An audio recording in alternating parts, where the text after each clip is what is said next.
ಸ್ನೇಹಿತರೆ, ನಮ್ಮೆಲ್ಲರಿಗೂ ಒಂದಲ್ಲ ಒಂದು ಟೈಮಲ್ಲಿ ಅನಿಸಿರುತ್ತಲ್ವ, ನನ್ನ ಜೊತೆ ಯಾವಾಗಲೂ ಒಬ್ಬರಿದ್ದು ಗೈಡ್ ಮಾಡ್ತಾ ನನಗೆ ಸಹಾಯ ಮಾಡ್ತಾ ಇದ್ದರೆ ಎಷ್ಟು ಚೆನ್ನಾಗಿರೋದು, ಅಥವಾ ಯಾವುದಾದ್ರೂ ಗುರುವಿನ ಪರಿಚಯ ನನಗಾಗಿ ನನ್ನ ಎಲ್ಲ ಡೌಟ್ಸನ್ನು ಇಮ್ಮಿಡಿಯೇಟಾಗಿ ಕ್ಲಿಯರ್ ಮಾಡಿಕೊಂಡು ನನ್ನ ಸ್ಪಿರಿಚುವಲ್ ಗ್ರೋತ್ ಎಷ್ಟೋ ಫಾಸ್ಟ್ ಆಗಿರೋದು, ನನ್ನ ಲೈಫ್ ಇನ್ನೊಂದು ರೀತಿಯಾಗಿರ್ಬೋದು ಅಂತ ನಾವು ಅಂದ್ಕೊಂಡಿರ್ತೀವಲ್ವ. ಆ ಗುರುವಿನ ಹುಡುಕಾಟ ನಮ್ಮ ಈ ಆಧ್ಯಾತ್ಮಿಕ ಪಯಣದಲ್ಲಿ ಇದ್ದೇ ಇರುತ್ತಲ್ವ. ನಿಮಗೂ ಆ ಥರ ಯಾವಾಗಾರು ಅನಿಸಿದರೆ ಎಸ್ ಅಂತ ಕಮೆಂಟ್ ಮಾಡಿ. ಹಾಗೆ ಇವತ್ತಿನ ವಿಡಿಯೋ ನಿಮಗೋಸ್ಕರ. ಸ್ನೇಹಿತರೆ, ನಮ್ಮ ಲೈಫ್ ಹೆಂಗಿದೆನೋ ಹಾಗೆ ಫಸ್ಟ್ ನಾವು ಸಂಪೂರ್ಣವಾಗಿ ಆಕ್ಸೆಪ್ಟ್ ಮಾಡ್ಕೋಬೇಕು. ಇವ್ರು ನನ್ನ ಲೈಫಲ್ಲಿ ಇಲ್ಲ ಅಂದರೆ ಎಷ್ಟು ಚೆನ್ನಾಗಿರೋದು, ಅಥವಾ ನನಗೆ ಬೆಟರ್ ಪಾರ್ಟ್ನರ್ ಸಿಕ್ಕಿದ್ರೆ ಚೆನ್ನಾಗಿರೋದು, ಅಥವಾ ಒಂದು 10 ವರ್ಷದ ಹಿಂದ್ಗಡೆ ನಾನು ಈ ಧ್ಯಾನವನ್ನು ಮಾಡಿದರೆ ನನ್ನ ಲೈಫ್ ಇನ್ನೊಂದು ರೀತಿಯಾಗಿರೋದು ಅನ್ನೋ ಆ ವಿಚಾರಗಳನ್ನೆಲ್ಲ ಬಿಟ್ಬಿಡಿ. ನಿಮ್ಮ ಲೈಫಲ್ಲಿ ನಿಮ್ಮ ಕರ್ಮ ಅನುಸಾರವಾಗಿ ನಿಮ್ಮ ಡಿಸೈನ್ ಪ್ರಕಾರ ಏನು ಆಗಬೇಕೋ ಅದು ಆನ್ ಟೈಮ್ ಪರ್ಫೆಕ್ಟಾಗಿ ಆಗ್ತಾ ಬಂದಿದೆ. ಆ್ಯಂಡ್ ಯಾವಾಗ ನೀವು ನಿರಂತರ ಧ್ಯಾನ ಸಾಧನೆಯನ್ನು ಮಾಡ್ತಿರೋ, ನೀವು ಹುಡುಕೋ ಗುರು ನಿಮ್ಮನ್ನು ಹುಡುಕೊಂಡು ನೀವಿರೋ ಕಡೆನೇ ಬರ್ತಾರೆ. ಸೊ ಇವತ್ತಿನ ವಿಡಿಯೋದಲ್ಲಿ ಹೇಗೆ ಹೈಯರ್ ಮಾಸ್ಟರ್ಸಿಂದ ಆ ವಿಸ್ಡಮನ್ನು ರಿಸೀವ್ ಮಾಡ್ಕೊಬೋದು, ಹೈಯರ್ ಮಾಸ್ಟರ್ಸಿಂದ ಆ ಗೈಡೆನ್ಸ್ ಹೇಗೆ ರಿಸೀವ್ ಮಾಡ್ಕೋಬೋದು ಅನ್ನೋದು ನಾನು ನಿಮಗೆ ತಿಳಿಸ್ಕೊಡ್ತೀನಿ. ಆ್ಯಂಡ್ ಈ ಶಕ್ತಿ ಎಲ್ಲರಲ್ಲೂ ಇದ್ದೇ ಇರುತ್ತೆ. ಇಟ್ಸ್ ನಾಟ್ ಲೈಕ್ ಕೆಲವರಿಗೆ ಮಾತ್ರ ಆ ಗೈಡೆನ್ಸ್ ಸಿಗುತ್ತೆ, ಇನ್ನು ಕೆಲವರಿಗೆ ಗೈಡೆನ್ಸ್ ಸಿಗಲ್ಲ ಅನ್ನೋ ಮಾತೇ ಇರೋದಿಲ್ಲ. ಯಾವಾಗ ನೀವು ನಿರಂತರ ಧ್ಯಾನ ಸಾಧನೆಯಲ್ಲಿ ನಿಮ್ಮನ್ನು ನೀವು ತೋರಿಸ್ಕೊಳ್ತಿರೋ ಆಗ ನಿಮಗೆ ಬೇಕಾದ ಗೈಡೆನ್ಸ್ ನಿಮ್ಮ ಹತ್ರಕ್ಕೆ ಬರುತ್ತೆ. ಆ್ಯಂಡ್ ಇನ್ನೂ ಕೆಲವೊಂದು ಸರಿ ಏನಾಗುತ್ತೆ, ನಾವು ನಮ್ಮ ಲೈಫಲ್ಲಿರೋ ಎಷ್ಟೋ ಚಾಲೆಂಜಸ್ಗೆ ಆನ್ಸರ್ ಹುಡುಕ್ತಾ ಹಲವರನ್ನು ಮೀಟ್ ಮಾಡ್ತಾ ಇರ್ತೀವಿ. ಒಬ್ಬೊಬ್ಬರು ಒಂದೊಂದು ರೀತಿಯಾದ ಸಜೆಷನ್ಸ್ ಕೊಡ್ತಾ ಇರ್ತಾರೆ. ಏನಾಗುತ್ತೆ, 10 ಜನರನ್ನು ಸೇಮ್ ಕ್ವಶನ್ ಕೇಳಿದರೆ 10 ಗೈಡೆನ್ಸ್ ಸಿಕ್ಕಾಗ ಯಾವುದು ಫಾಲೋ ಮಾಡಬೇಕು, ಯಾವುದು ಫಾಲೋ ಮಾಡಬಾರ್ದು ಅನ್ನೋ ಗೊಂದಲದಲ್ಲಿ ಮತ್ತೆ ನೀವು ಎಲ್ಲಿರ್ತೀರೋ ಅಲ್ಲೇ ಇರ್ತೀರ, ಮುಂದಕ್ಕೆ ಹೋಗೋಕ್ಕೆ ಆಗೋದೇ ಇಲ್ಲ. ಮತ್ತು ಇನ್ನೊಂದು ಏನಾಗುತ್ತೆ, ನೀವು ಯಾರನ್ನೇ ನಿಮ್ಮ ಗೈಡೆನ್ಸ್ಗೋಸ್ಕರ ನೀವು ಕೇಳಿದಾಗ ಅದು ಆ ಸೊಲ್ಯೂಷನ್ ನಿಮಗೆ ವರ್ಕ್ ಆಗ್ಬೋದು, ಆಗದೇ ಇರ್ಬೋದು. ಅವರವರ ಜೀವನದ ದೃಷ್ಟಿಕೋನದಿಂದ, ಅವರವರ ಅನುಭವಗಳ ದೃಷ್ಟಿಕೋನದಿಂದ ಅವರು ನಿಮಗೆ ಗೈಡ್ ಮಾಡ್ತಾ ಹೋಗ್ತಾರೆ. ಒಂದು ಸರಿ ಏನಾಗುತ್ತಂತೆ, ಒಬ್ಬನು ಕಾರ್ ಹಾಕ್ಕೊಂಡು ಹೋಗ್ತಾ ಇರ್ತಾನಂತೆ ಹೈವೇಲಿ. ಸಡನ್ನಾಗಿ ಅವನಿಗೆ ಕಾರಿನ ಹೆಡ್ಲೈಟ್ ಹೋಗ್ಬಿಡುತ್ತಂತೆ ರಾತ್ರಿಯಲ್ಲಿ. ಏನು ಮಾಡೋದು ಅಂತಂದಾಗ ಮುಂದ್ಗಡೆ ಒಂದು ಕಾರ್ ಹೋಗ್ತಾ ಇರುತ್ತಂತೆ. ಸರಿ, ಆ ಕಾರ್ ಬೆಳಕಿದೆ ಅಲ್ವಾ, ಆ ಕಾರ್ ಹಿಂದೆ ಹೋಗೋಣ ಅಂತ ಅದು ಹಿಂದೆನೇ ಹೋಗ್ತಾ ಇವನು ಮುಂದೆ ಇರೋ ಕಾರ್ ಸಡನ್ ಬ್ರೇಕ್ ಹಾಕ್ಬಿಡ್ತಾನಂತೆ. ಹಿಂದೆ ಕಾರ್ ಅವನಿಗೋಗಿ ಗುದ್ದುತ್ತಾನಂತೆ. ಗುದ್ದು ಕೆಳಗಿಳಿದು ಬೈಯಕ್ಕೆ ಸ್ಟಾರ್ಟ್ ಮಾಡ್ತಾನಂತೆ. ನಿಂಗೆ ಗೊತ್ತಾಗಲ್ವಾ ನಾನು ಬರ್ತಾ ಇದ್ದೀನಿ ಅಂತ, ನೀ ಸಡನ್ನಾಗಿ ಬ್ರೇಕ್ ಹಾಕ್ದೆ, ಅದೆಂಗೆ ನೀನು ಬ್ರೇಕ್ ಹಾಕ್ದೆ ಅಂತ ಜಗಳ ತಕ್ಕೊಳಕ್ಕೆ ಸ್ಟಾರ್ಟ್ ಮಾಡ್ತಾನಂತೆ.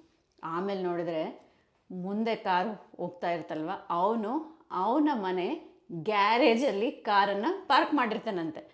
ಬ್ಲೈಂಡಾಗಿ ಬೇರೆಯವರ ಬೆಳಕಲ್ಲಿ ನಾವು ಸಾಕ್ತಾ ಹೋದಾಗ ನಮ್ಮ ಲೈಫ್ ಕೂಡ ಇದೇ ರೀತಿ ಎಂಡಪ್ ಆಗೋ ಚಾನ್ಸ್ ಇರುತ್ತಲ್ವ. ಮತ್ತು ಕರೆಕ್ಟ್ ಗೈಡೆನ್ಸ್ ಹೇಗೆ ನಾವು ತಗೊಳ್ಳೋದು ಅಂತಂದರೆ, ನನ್ನ ಧ್ಯಾನ ಅನುಭವದಲ್ಲಿ ನಾನು ಅತಿ ಹೆಚ್ಚು ಧ್ಯಾನ ಸಾಧನೆ ಮಾಡ್ತಾ ಹೋದಾಗ ನನಗೆ ಶುರುವಾಗಿದೆ ಈ ಆಟೋ ರೈಟಿಂಗ್. ಏನಿದೆ ಆಟೋ ರೈಟಿಂಗ್ ಅಂತಂದರೆ, ನೀವು ಯಾವಾಗ ಧ್ಯಾನ ಅತಿ ಹೆಚ್ಚು ಮಾಡ್ತಾ ಹೋಗ್ತಿರಲ್ವ, ಆವಾಗ ಉನ್ನತ ಲೋಕದ ಮಾಸ್ಟರ್ಸಿಂದ ನಿಮಗೆ ಬೇಕಾದ ವಿಸ್ಡಮ್ ನಿಮಗೆ ಸಿಗ್ತಾ ಹೋಗುತ್ತೆ.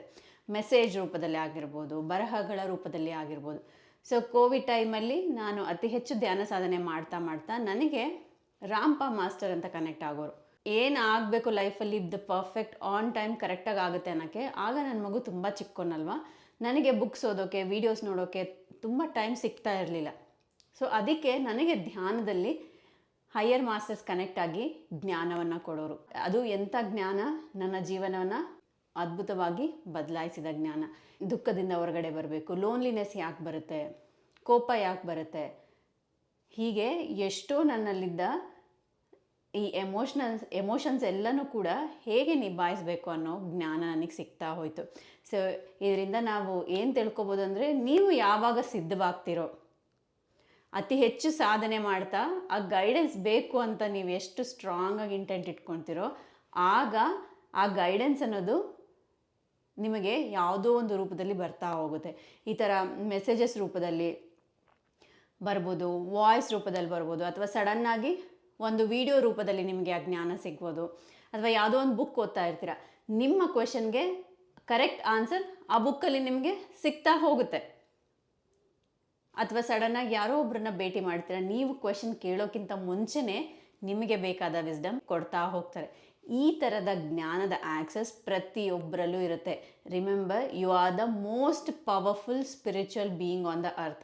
ನೀವು ಮನಸ್ಸು ಮಾಡಿ ಸ್ಟ್ರಾಂಗ್ ವಿಲ್ ಪವರಿಂದ ನಾನು ಇಷ್ಟೊತ್ತು ಧ್ಯಾನ ಮಾಡೇ ಮಾಡ್ತೀನಿ ಅಂತ ಧ್ಯಾನ ಸಾಧನೆ ಜಾಸ್ತಿ ಮಾಡ್ತಾ ಹೋದಾಗ ನಿಮಗೆ ಬೇಕಾದ ಗೈಡೆನ್ಸ್ ನಿಮಗೆ ಸಿಗ್ತಾ ಹೋಗುತ್ತೆ. ಆ್ಯಂಡ್ ನಮಗೆ ಗೊತ್ತಲ್ವಾ, ನಮ್ಮ ಮನಸ್ಸು ಮಂಕಿ ಮೈಂಡ್ ಅಂತ ಹೇಳ್ತೀವಲ್ವ, ಮಂಗ. ಈ ಮಂಗನನ್ನು ನಾವು ಹನುಮಾನಾಗಿ ಮಾಡಬೇಕು, ವಾಯುಪುತ್ರನಾಗಿ ಮಾಡಬೇಕು. ಏನು ಮಾಡುತ್ತೆ ಹೇಳಿ? ನಮ್ಮ ಮನಸ್ಸು ಯಾವಾಗಲೂ ಆಲೋಚನೆಗಳ ಮೂಟೆಯನ್ನು ಹೊತ್ಕೊಂಡು ತಿರುಗ್ತಾ ಇರುತ್ತೆ ಅಲ್ವಾ. ಒಂದು ಪಾಸ್ಟ್ಗೆ ಹೋಗ್ತಾ ಇರುತ್ತೆ, ಇಲ್ಲ ಫ್ಯೂಚರ್ಗೆ ಹೋಗ್ತಾ ಇರುತ್ತೆ. ಆ ಮೆಸೇಜ್ ನೀವು ರಿಸೀವ್ ಮಾಡಬೇಕು ಅಂತಂದರೆ ನೀವು ಪ್ರೆಸೆಂಟ್ ಮೂಮೆಂಟಲ್ಲಿರಬೇಕು. ಇಮ್ಮಾರ್ಟಲ್ ಟಾಕ್ಸಲ್ಲಿ ಹನುಮಾನ್ ಅದೇ ಹೇಳ್ತಾರೆ, ಯಾರ್ಯಾರು ಆಲೋಚನಾ ರಹಿತ ಸ್ಥಿತಿಯಲ್ಲಿರ್ತಾರೋ, ಈ ಮನಸ್ಸನ್ನು ಮಂಗನ ಖಾಲಿ ಮಾಡ್ಕೊತಾರೋ, ಅವ್ರಿಗೆ ಬೇಕಾದ ಗೈಡೆನ್ಸ್ ನಾನು ಕೊಡೋಕ್ಕೆ ಸಿದ್ಧವಾಗಿದ್ದೀನಿ ಅಂತ. ಬೇಕಾದ್ರೆ ನೀವು ಅಬ್ಸರ್ವ್ ಮಾಡಿ, ಮನಸ್ಸು ಒಂದರಲ್ಲಿ ಪ್ರೀ ಆಕ್ಯುಪೈ ಆದಾಗ, ಉದಾಹರಣೆಗೆ ನೀವು ಒಂದೇನೋ ಕೆಲಸ ಮಾಡ್ತಾ ಇರ್ತೀರ, ಏನೋ ಯೋಚನೆ ಮಾಡ್ತಾ ಇರ್ತೀರ, ಪಕ್ಕದಲ್ಲಿ ಯಾರೇ ಬಂದು ಕುತ್ಕೊಂಡು ಏನೇ ಮಾತಾಡಿದ್ರು ನಿಮಗೆ ಕೇಳಿಸ್ತಾ ಇದ್ರು ಕೂಡ ಅದನ್ನು ರಿಸೀವ್ ಮಾಡ್ಕೊಳೋ ಸ್ಟೇಟೇ ಇರಲ್ವಲ್ಲ. ನಮಗೆಲ್ಲರಿಗೂ ಎಷ್ಟು ಜನರಿಗಾಗಿರುತ್ತೆ, ಏನೋ ಮಾಡ್ತಾ ಇರ್ತೀವಿ, ಮಕ್ಕಳು ಬಂದು ಏನೋ ಮಾತಾಡಿಸ್ತಾರೆ, ಆ ವಾಯ್ಸ್ ಕೇಳ್ತಾ ಇರ್ತೇವೆ ಹೊರತಾಗಿ ನಾವು ಗಮನನೇ ಕೊಡೋದಿಲ್ಲ. ಸೊ ನಮ್ಮ ಸುತ್ತಲೂ ಕೂಡ ಎಷ್ಟೋ ಆಸ್ಟ್ರಲ್ ಮಾಸ್ಟರ್ಸ್ ಅವರೆಲ್ಲರೂ ನಮಗೆ ಗೈಡ್ ಮಾಡೋಕ್ಕೆ ಸಿದ್ಧವಾಗಿರ್ತಾರೆ. ನಾವು ಕೇಳಿಸ್ಕೊಳ್ಳೋ ಸ್ಥಿತಿಯನ್ನು ನಾವು ರೀಚ್ ಆಗ್ತಾ ಇಲ್ಲ. ಕೇಳಿಸ್ಕೊಳ್ಳೋ ಸ್ಥಿತಿಯನ್ನು ಹೆಂಗೆ ರೀಚ್ ಆಗೋದು ಅಂತಂದರೆ ಪ್ರೆಸೆಂಟ್ ಮೂಮೆಂಟಲ್ಲಿ ಇರೋದು. ಆಲ್ಮೋಸ್ಟ್ ಯಾವಾಗಲೇ ಆಲೋಚನೆ ಬಂದ್ರೂ ಕೂಡ, ಈವನ್ ಮೆಡಿಟೇಷನ್ ಮಾಡದೇ ಇದ್ದಾಗೂ ಕೂಡ ಆಲೋಚನೆಗಳ ಸುರಿಮಳೆ ಆಗ್ತಾನೆ ಇರುತ್ತಲ್ವ. ಆಗ ನೀವು ಮಾಡ್ತಾ ಇರೋ ಆ ಕೆಲಸದ ಮೇಲೆ ಸಂಪೂರ್ಣ ಗಮನ ಇಡಿ, ಅಥವಾ ನಿಮ್ಮ ಉಸಿರಾಟವನ್ನು ನೀವು ಗಮನಿಸ್ತಾ ಹೋಗಿ. ಆವಾಗ ನೀವು ಕೂತ್ಕೊಂಡಲ್ಲೇ ನಿಮಗೆ ಬೇಕಾದ ಗೈಡೆನ್ಸ್ ನಿಮಗೆ ಸಿಗ್ತಾ ಹೋಗುತ್ತೆ. ಇನ್ನೂ ಏನು ಮಾಡ್ಬೋದು ಅಂದರೆ, ಪ್ರತಿದಿನ ಮೆಡಿಟೇಷನ್ ಕುಂತ ಮುಂಚೆ ಒಂದು ಬುಕ್ ಪೆನ್ನನ್ನು ನಿಮ್ಮ ಹತ್ರ ಇಟ್ಕೊಂಡು ಕೂತ್ಕೊಳ್ಳಿ. ಪ್ರತಿದಿನ ನೀವು ಟ್ರೈ ಮಾಡಿ ಫಾರ್ 41 ಡೇಸ್ 90 ಡೇಸ್. ಧ್ಯಾನ ಮಾಡಿದ ತಕ್ಷಣ ನಿಮಗೇನು ಅನಿಸುತ್ತೋ ಅದನ್ನು ಬರಿತಾ ಹೋಗಿ. ಯಾವ ಲಾಜಿಕಲ್ ಮೈಂಡನ್ನು ಉಪಯೋಗಿಸ್ಬೇಡಿ, ಅದನ್ನು ನೀವು ಯಾರಿಗೂ ತೋರಿಸೋ ಅವಶ್ಯಕತೆ ಇಲ್ಲ. ಈ ಥರ ಬರಿತಾ ಬರಿತಾ ಗೊತ್ತಿಲ್ಲಾರ್ದಂಗೆ ನಿಮಗೆ ಬೇಕಾದ ಗೈಡೆನ್ಸ್ ನಿಮಗೆ ಸಿಗ್ತಾ ಹೋಗುತ್ತೆ. ಇದನ್ನು ಟ್ರೈ ಮಾಡಿ, ಇದು ಬ್ಯೂಟಿಫುಲ್ಲಾಗಿ ವರ್ಕ್ ಆಗುತ್ತೆ. ಒಂದೇ ಲೈನ್ ಬರಲಿ, ಹಾಫ್ ಪೇಜ್ ಬರಲಿ, 1 ಪೇಜ್ ಬರಲಿ, ನಿಮ್ಮ ಒಳಗಡೆಯಿಂದ ಏನು ಅನಿಸುತ್ತೋ, ಯಾವ ಜಡ್ಜ್ಮೆಂಟ್ ಇಲ್ಲದೆ ನೀವು ಮೆಡಿಟೇಷನ್ ಮಾಡ್ತಾ ಹೋಗಿ.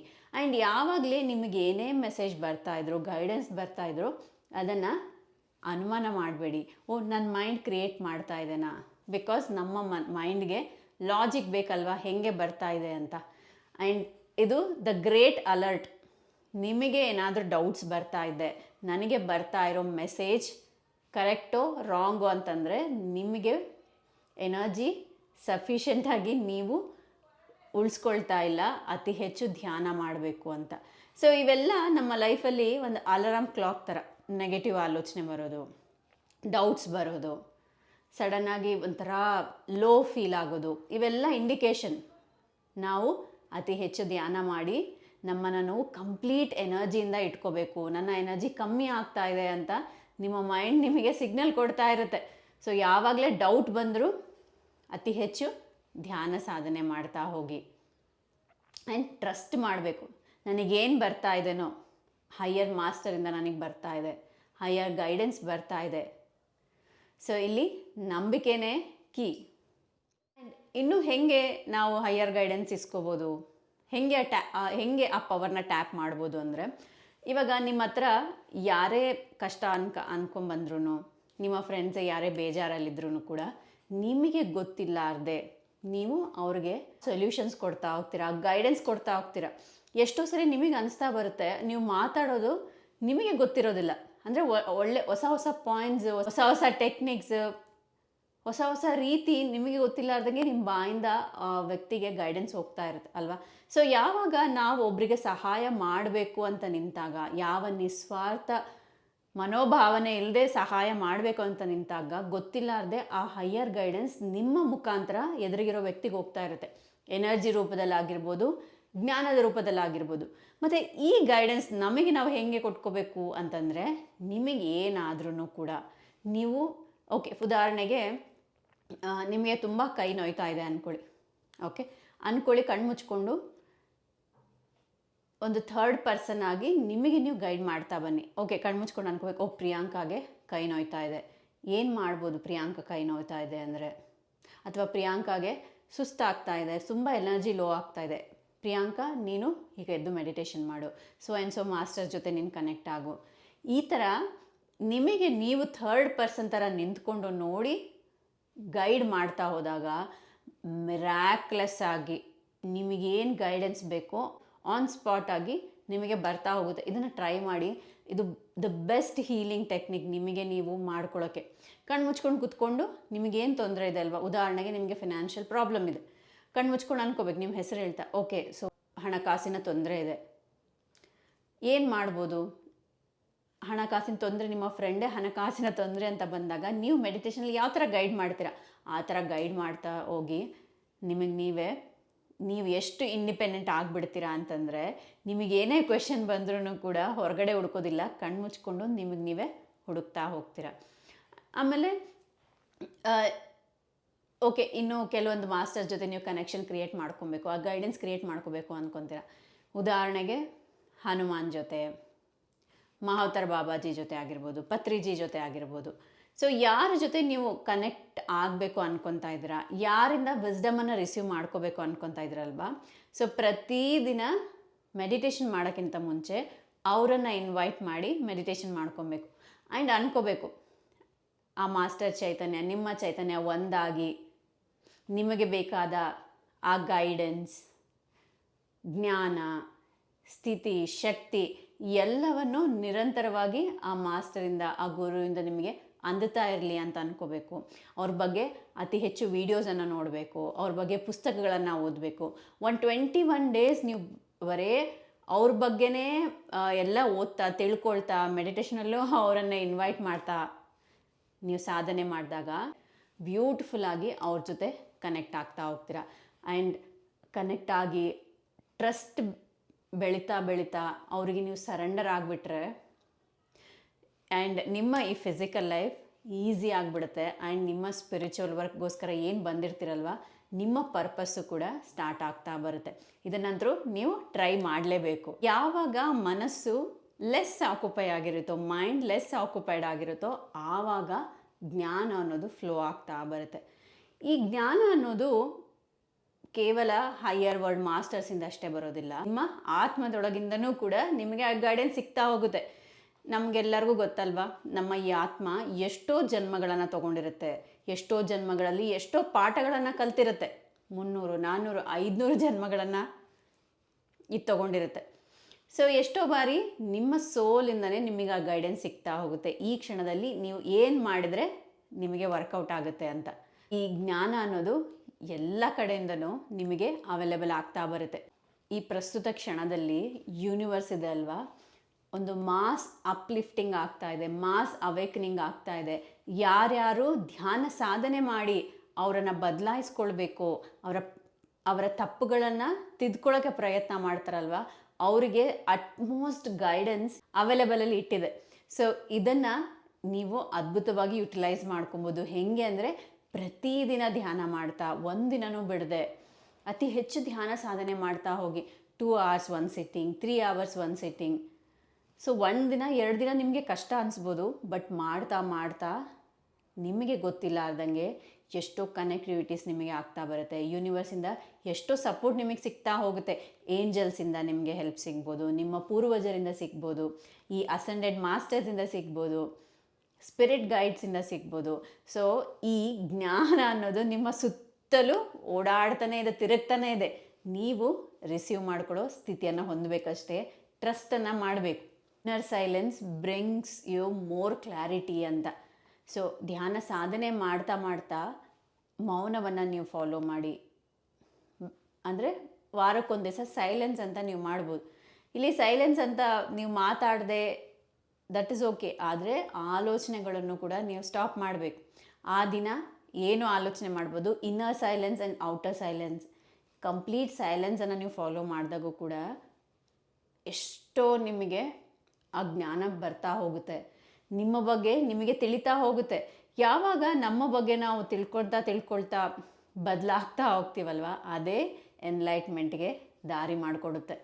ನಿಮ್ಮ ಸ್ಪಿರಿಚುವಲ್ ಪರ್ಪಸ್ಗೂ ಕೂಡ ಅಲೈನ್ ಮಾಡ್ಕೊಳ್ಳೋಕ್ಕೆ ಸಾಧ್ಯ ಆಗುತ್ತೆ.